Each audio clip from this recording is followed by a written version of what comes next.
11월 25일 이른 아침, 저는 아침을 가볍게 먹고 서둘러 등산 준비를 마친 다음 집을 나섰습니다. 예보되어 있던 비는 아직 내리지 않았지만 아파트 밖으로 나가니 날씨는 조금 쌀쌀했습니다. 길거리는 사람이 거의 없어 조용했고 제 숨소리와 발걸음 소리만이 귀에 들어왔습니다. 사당역을 6시 40분에 출발하여 월출산에 가는 안내산악회 버스는 50분에 양재역에 들른 다음 7시 5분에 죽전 정류장에 도착할 예정이어서 저는 복정역에서 6시 22분에 수인분당선 지하철을 타야 했습니다. 복정역이 가까워졌을 때 비가 내리기 시작했습니다. 지하철을 타고 26분을 달려 죽전역에 도착해서 빗속에서 10분을 걸어 죽전 정류장에서 산악회 버스에 올랐습니다. 27자리를 빈자리 없이 가득 태운 버스는 휴게소에서 20분 쉰 시간을 제외하고는 4시간 이상을 열심히 달려 11시 반에 마침내 도갑사에 가까운 주차장에 도착했습니다.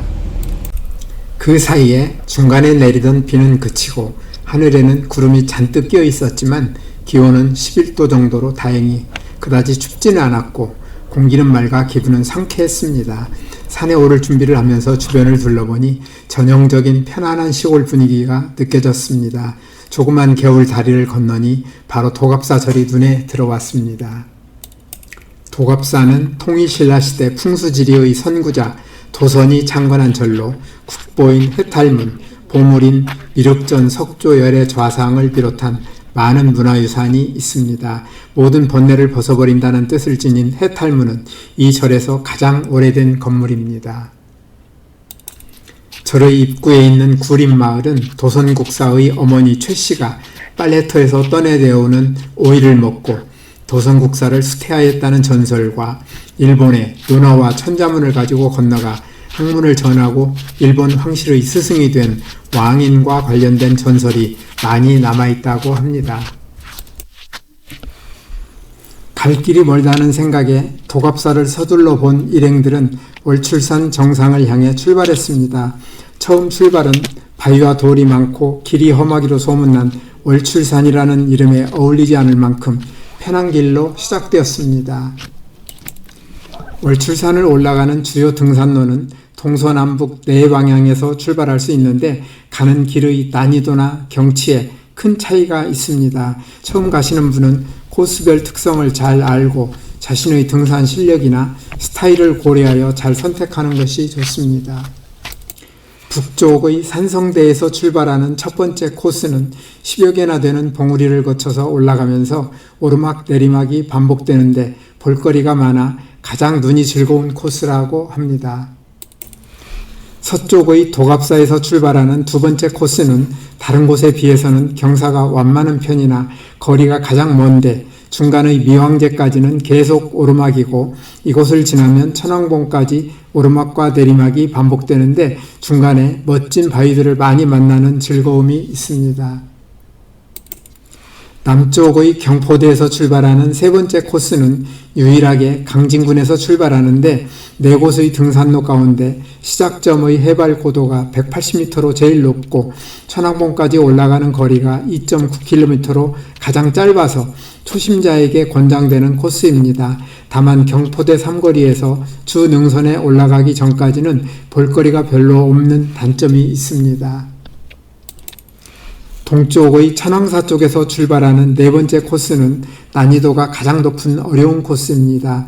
구름다리를 거쳐 사자봉과 경포대 능선 삼거리를 지나 천왕봉으로 가는 왼쪽 길과 바람폭포를 거쳐 광암터를 지나 천왕봉으로 가는 오른쪽 길의 두 가지가 있는데 왼쪽 길이 더 어렵습니다.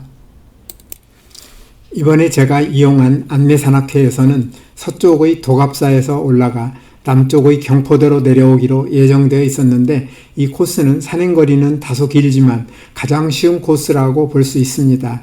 저는 3년 전에도 같은 안내산악회를 이용하여 간 적이 있으며 그때는 북쪽의 산성대에서 출발하여 동쪽의 천왕사로 내려갔는데 코로나에 걸린 것을 모르고 갔다가 상당히 고생했던 기억이 납니다.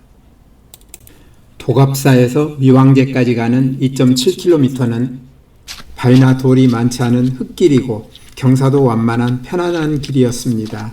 때가 늦가을인 만큼 단풍이 화려한 것은 아니었지만 단풍의 일부는 나무에 남아 있었고 길에는 낙엽이 많이 쌓여 있어 운치 있는 늦가을 모습을 보여주었습니다. 기온도 10도 부근이라 산을 오르기에는 최상의 날씨라 할 수 있었습니다.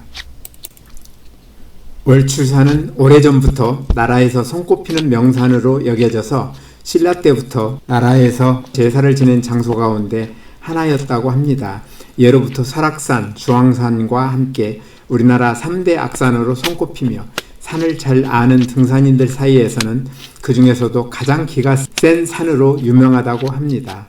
1973년 전라남도 도립공원으로 지정되었고 1988년에는 우리나라 20번째 국립공원으로 지정되었으며 100대 명산에 들어있습니다. 월출산은 산의 북쪽 권역이 영암군, 남쪽 권역이 강진군에 걸쳐 있는데 높이는 809m로 그리 높은 편은 아니지만 바위가 많고 오르막 경사가 매우 가파른 데다 한반도의 대부분 다른 유명산들과 달리 평야에 나홀로 웅장한 돌산이 솟아있어 어느 쪽에서 올라가든지 대체로 해발 100m 부근에서 출발하기 때문에 올라가기가 만만치 않습니다. 여름 내내 숲을 푸르게 덮었을 나뭇잎들이 대부분 떨어지고 가지만 앙상하게 남은 숲길을 낙엽을 밟으며 열심히 올라가던 제 눈에 오르막 경사가 조금씩 높아지면서 나무 데크길이 들어왔고 이어서 길 양쪽으로 바람에 흔들리는 억새풀들이 맞아주는가 했더니 사방으로 주변이 시원하게 열린 넓은 공간이 나타났습니다. 도갑사를 떠난 지 1시간쯤 지났을 때 저는 해발 537m 미왕제에 도착한 것입니다. 이곳 미왕제에 있는 억새밭은 원래 이곳에 있었던 숲이 불에 타고 나서 억새가 자라 군락을 이룬 것이라고 하며 이곳의 원래 지명인 미왕제와 더불어 억새밭이라 불리고 있다고 합니다. 가을이면 은빛 물길로 흔들리는 모습이 매우 아름다워 월출산의 상징적인 명소가 되었다고 합니다. 미왕제 억새밭에 서면 바람에 흔들리는 억새를 보는 것도 좋았지만 모처럼 주변이 탁 트인 넓은 시야로 월출산의 멋진 경치를 둘러보는 것도 즐거웠습니다. 미왕제를 뒤로 하고 억새밭을 지나 다음 봉우리인 구정봉으로 가는 길은 미왕제에 올라올 때와는 많이 다른 풍경이 이어집니다. 대체로 오르막 경사는 조금 높아지고 길에는 돌이나 바위가 많아져 한 걸음 한 걸음 옮길 때마다 조심해서 걸어야 했는데 땅에 돌이 많고 척박한 때문인지 나무들이 잘 자라지 못해 떨키나무 숲이 이어져 대부분 시야가 넓게 열려 있어 주변을 둘러보며 올라가게 됩니다. 조심조심 올라가던 제 귀에 작은 비명이 들려 걸음을 멈추고 조금 되돌아가게 되었습니다. 버스에서 제 옆에 앉았던 여성분이 바위에서 미끄러져 넘어지는 사고를 당했는데 다행히 큰 사고는 아니었지만 얼굴 옆쪽에 작은 멍이 드는 안타까운 사고를 당한 것입니다. 잠시 뒤에 구정봉 삼거리에 도착한 저는 300m 떨어져 있는 구정봉에 올라가기 위해 능선길에서 벗어나 구정봉으로 올라갔습니다. 구정봉은 해발 711m로 월출산에서는 천왕봉과 향로봉에 이어 세 번째로 높은 봉우리인데 봉우리 정상의 팽평한 바위 위에는 마르지 않는 웅덩이 9개가 있으며 이 웅덩이에서 용 9마리가 살았다는 전설이 전해져 한자로 9구자와 우물정자를 써서 구정봉이라 불리고 있다고 합니다. 구정봉에 올라서니 바람이 어찌나 센지 모자를 붙잡지 않으면 금방 날아갈 듯 했고 센 바람 때문에 추워서 오래 머무르기가 어려웠는데 이곳에서 주위를 둘러보는 빼어난 절경은 잠시 추위를 잊게 할 만큼 아름다웠습니다.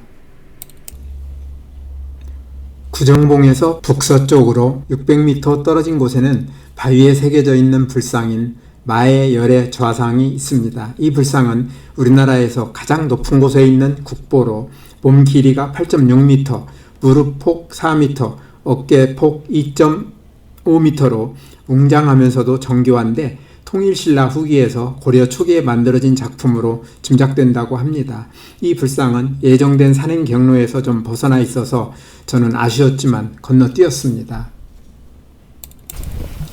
구정봉에서 구정봉 삼거리로 내려오는 길에는 앞으로 보이는 월출산의 제2봉인 744m 높이의 향로봉의 멋진 모습이 눈에 들어왔고, 구정봉 삼거리에서 월출산 정상인 천왕봉으로 가는 길 1.6km는 595m 높이의 바람제까지 쭉 내려갔다가 809m의 천왕봉으로 다시 올라가게 되는데, 저에게는 이 길이 너무나 멋진 길이었습니다. 중간중간에 만나는 바위들이나 멀리 보이는 산의 바위들 가운데에는 기이한 모습이나 특별한 모습을 보여주는 것들이 많아 재미난 이름이 붙어있는 것도 여럿 있었습니다. 멀리 보이는 우락부락한 사람의 얼굴 모양을 한 장군바위는 이목구비의 형태와 머리 위의 투구 모양이 뚜렷하여 마치 월출산을 지켜주는 장군의 모습을 떠오르게 하는데, 이 바위는 큰바위 얼굴이라는 이름도 가지고 있다고 합니다. 이 남근바위는 만지거나 껴안으면 젊어진다는 재미있는 이야기가 있다고 하며, 돼지바위는 들려진 코와 힘찬 모습이 마치 수컷 돼지를 닮았다 하여 붙여진 이름이라 합니다. 앞에서 특별한 이름이 붙어있는 바위들을 몇 가지 보여드렸는데요. 이러한 이름이 붙어있지 않은 바위들 가운데에도 멋진 바위들은 많습니다. 사실 바위에 어떤 이름을 붙여주는 것은 중요하지 않습니다. 멋진 바위들의 아름다움을 보면서 즐거움을 느끼면 충분합니다. 오후 2시 40분, 저는 구정봉을 떠난 지 50분 만에 해발 809m 천왕봉 정상에 도착했습니다. 월출산 천왕봉은 커다란 안반이며 사방이 절벽으로 조망이 탁 트여 있는데, 정상에 도착하니 센 바람이 불어 날씨가 춥자 등산객들은 서둘러 사진을 찍기에 바빴습니다. 천왕봉이란 이름은 원래의 천왕봉이 바뀐 것으로 현재는 계룡산과 월출산에서만 천황봉으로 쓰고 있고, 지리산을 비롯하여 무등산, 속리산, 비슬산, 선운산 등 대부분의 산들은 천왕봉이라는 이름을 쓰고 있습니다. 월출산이라는 이름은 그 유래가 삼국시대까지 거슬러 올라갈 정도로 유서가 깊다고 합니다. 7세기 백제에서는 달라산이라고 불렸으며, 백제가 멸망한 뒤 통일신라에서는 월라악이라고 불렸는데, 모두 달이 나오는 산이라는 뜻을 가진 당시 순 우리말을 표기한 것이라고 합니다. 고려시대부터는 이 뜻을 한자로 표기한 월생산, 월출산 등으로 불리다가 월출산이라는 이름이 정착해 현재까지 쓰이고 있습니다. 월출산의 바위들은 화강암의 일종인 석영반암과 화산암류의 일종인 분암들이 모인 분암류로 구성되어 있어 나무들이 잘 자랄 수 없는 급경사의 지형을 이루고 있으며, 기암괴석, 곧 기이하고 괴상한 모양을 한 바위와 돌이 많아 남국의 소금강이라고 불리고 있다고 합니다. 대체로 영암군에 속한 북쪽은 날카롭고 가파른 돌산이지만, 강진군에 속하는 남쪽의 산들은 비교적 산세가 완만한 흑산으로 되어 있습니다. 제법 센 바람이 불어 다소 추운 날씨에 천왕봉에서 멋진 주변 경치를 둘러본 저는 천왕봉을 뒤로 하고 조금 서둘러 산성대와 천왕사 쪽으로 내려가는 내리막길에 들어섰습니다. 얼마 가지 않아 만난 통천문 삼거리에서 천왕사 쪽으로 내려가는 오른쪽 길에 들어선 다음 곧 통천문을 만났습니다. 통천문은 사람이 서서 겨우 통과할 정도 크기의 바위굴로 천왕사나 경포대에서 천왕봉 쪽으로 올라갈 때 만나는 마지막 관문입니다. 천왕봉에 이르는 문이라는 역할 때문에 붙여진 이름으로 월출산 최고봉인 천왕봉을 지나 하늘로 통하는 높은 문이라는 뜻도 가지고 있는 것으로 보입니다. 통천문을 지나 조금 내려가니 왼쪽 천왕사 쪽 방향으로 멋진 산들이 보이고, 자세히 내려다보니 그 유명한 구름다리가 눈에 들어왔습니다. 이곳이 월출산 등산 코스 가운데 가장 험하다고 소문난 곳인데, 산 위에서 내려다보는 경치로는 한 폭의 그림처럼 아름다웠습니다. 산 아래로는 추수가 끝난 것으로 보이는 논들의 평화로운 모습도 눈에 들어왔습니다. 잠시 뒤에 저는 경포대 능선 삼거리를 만났는데, 이곳 삼거리에서 우리는 정해진 일정에 따라 구름다리 쪽으로 내려가는 왼쪽 길로 가지 않고 경포대로 내려가는 오른쪽 길로 들어섰습니다. 천왕봉에서 경포대로 내려가는 길 2.9km는 월출산 등산로 가운데에는 걷기에 가장 편하고 쉬운 길인데 그 가운데 천왕봉에서 경포대 삼거리까지 1.9km는 길은 좋은 편이지만 내리막 경사는 상당히 가파릅니다. 길 상태가 좋아서 전혀 위험하지는 않았지만 경사는 가파른 만큼 미끄러져 넘어지지 않으려고 조심해서 내려와야 했습니다. 경포대 삼거리를 지나 주차장까지 가는 1km는 걷기에 매우 편한 길이어서 편히 내려올 수 있었는데 산 아래쪽으로 내려가자 길가에는 곳곳에서 동백나무가 우리를 반갑게 맞아주었고 조금 뒤에는 금능 경포대 계곡을 만나게 되었는데 이 계곡은 천왕봉과 구정봉에서 발원하여 남쪽으로 흘러내리는 길이가 2km 정도 되는 골짜기입니다.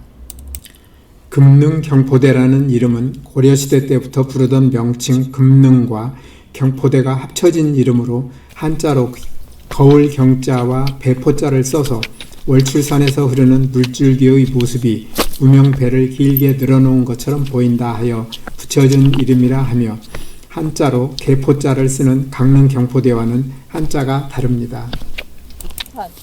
산행을 마치고 경포대 주차장에 내려오니 탐방로 입구에서는 기대하지 않았던 예쁜 단풍이 우리를 반갑게 맞아주었고 잠시 뒤에 우리는 버스를 타고 무의사로 이동했습니다. 무의사는 원효 스님에 의해 창건된 절로 국보 13호인 극락보전이 유명한데 극락보전은 조선시대 불교 건축물 중에서도 초기 형태에 속하며 조선 전기의 건축 양식으로 단정한 맞배지붕 양식이 특징이라고 합니다. 단정하고 검소한 극락보전의 겉모습과 달리 서방 정토 극락세계를 묘사한 화려한 건물 내부는 물론 조선 초기 불교 미술의 극치를 보여주는 불상과 국보 313호인 아미타 열의 삼존 벽화를 비롯한 불화도 빼놓을 수 없는 볼거리라고 하는데 지금 극락보전은 수리공사 중에 있어 겉모습은 물론 건물 내부도 전혀 볼 수 없는 것은 아쉬웠습니다. 날이 어두워진 가운데 저는 무의사를 수박 거달기식으로 서둘러 둘러보는 것으로 월출산 산행을 마무리했습니다. 우리에게 최고의 기쁨을 주시려고 아름다운 월출산을 만들어주신 분에게 제가 드릴 수 있는 최고의 감사를 드리며 영상을 마칩니다. 오늘도 끝까지 영상을 시청해 주셔서 대단히 감사합니다. 다음에 더 멋진 영상으로 찾아뵙겠습니다.